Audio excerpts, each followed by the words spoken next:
नीतीश को भनक भी नहीं लगी और उनके सांसद मोदी के पास पहुंच गए। नीतीश के सांसद ने नीतीश की फाइल पर लाल निशान लगा दिए। नीतीश की जेडीयू का हाल भी उद्धव की शिवसेना जैसा होने वाला है। फिर तो ना सांसद रह जाएंगे, ना कुर्सी रह जाएगी और ना पार्टी रह जाएगी। ललन सिंह ने सांसदों की लिस्ट नीतीश को दिखाई तो नीतीश को यकीन ही नहीं हुआ।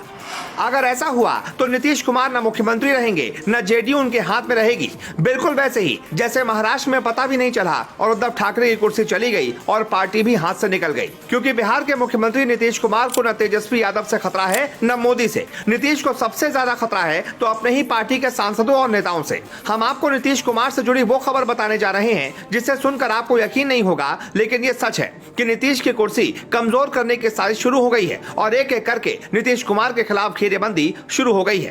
तारीख 6 मार्च नीतीश कुमार की अध्यक्षता में बिहार कैबिनेट की बैठक हुई, जिसमें दरभंगा एम्स के लिए 150 एकड़ जमीन केंद्र सरकार को मुफ्त में देने की मंजूरी दी गई। नीतीश कुमार ने आधिकारिक रूप से इसकी फाइल केंद्र सरकार को भेज दी।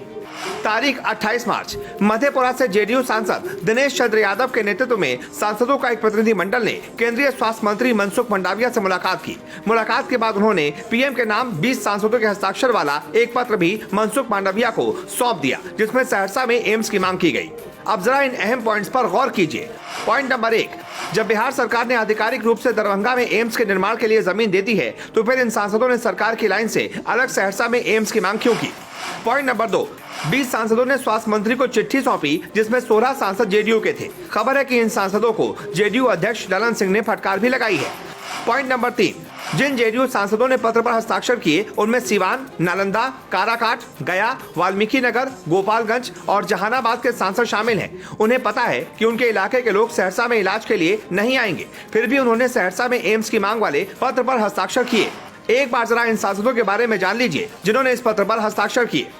मधेपुरा से दिनेश चंद्र यादव, सीवान से कविता सिंह, गोपालगंज से आलोक कुमार सुमन, सुपौल से दिलेश्वर कामेत, सीतामढ़ी से सुनील कुमार पिंटू, काराकाट से महाबली सिंह, बांका से गिरिधारी यादव, कटिहार से दुलाल चंद गोस्वामी और पूर्णिया से संतोष कुमार। इसके अलावा 29 मार्च को पूर्णिया से जेडीयू सांसद संतोष कुमार पीएम मोदी से मिलने पहुंच गए। अगले दिन 30 मार्च को गोपालगंज सांसद आलोक कुमार सुमन पीएम मोदी से मिलने पहुंच गए।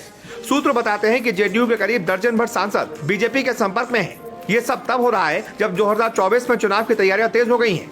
पिछली बार 2019 के लोकसभा चुनाव में बीजेपी और जेडीयू ने साथ मिलकर चुनाव लड़ा था और 40 में से 39 सीटें जीती थी। इस बार जेडीयू और आरजेडी का महागठबंधन है, जिसमें कई और भी दल हैं।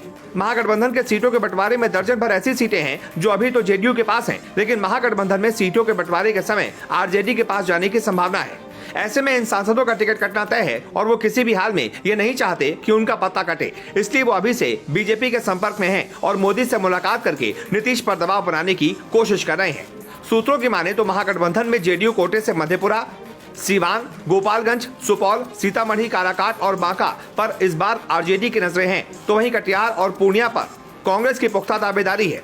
इत्तेफाक है कि मोदी से मिलने वाले और पत्र पर हस्ताक्षर करने वाले भी इन्हीं सीटों के सांसद हैं। जानकारी के मुताबिक मौजूदा सीट बचाने और फिर संसद में पहुंचने की चिंता में डूबे जेडीयू के तमाम सांसद आम चुनाव से पहले पाला बदलने की तैयारी में हैं। कहा जा रहा है कि इन सांसदों ने बेहतर ठिकाने की तलाश में भाजपा के दरवाजे पर दस्तक देना शुरू कर दिया है। इन सीटों पर जीते जेडीयू सांसद अब पाला बदलने में ही अपनी भलाई समझ रहे हैं। अगर नीतीश ने इन सांसदों पर नजर नहीं रखी और उद्धव ठाकरे की तरह तमाशा देखते रहे तो कम से कम लोकसभा में जेडीयू के 3/4 सांसद तो अपने अलग गुट बनाने की तैयारी में लग गए हैं। और हो ना हो, अगर बिहार विधानसभा में भी अंदर खाने यही खेल चल रहा है तो 2024 चुनाव से पहले ही नीतीश को झटका लग सकता है। और ये बात साबित हो सकती है कि नीतीश को न तेजस्वी से खतरा है न मोदी से खतरा है। नीतीश को सबसे बड़ा खतरा अपने ही पार्टी के सांसदों से है।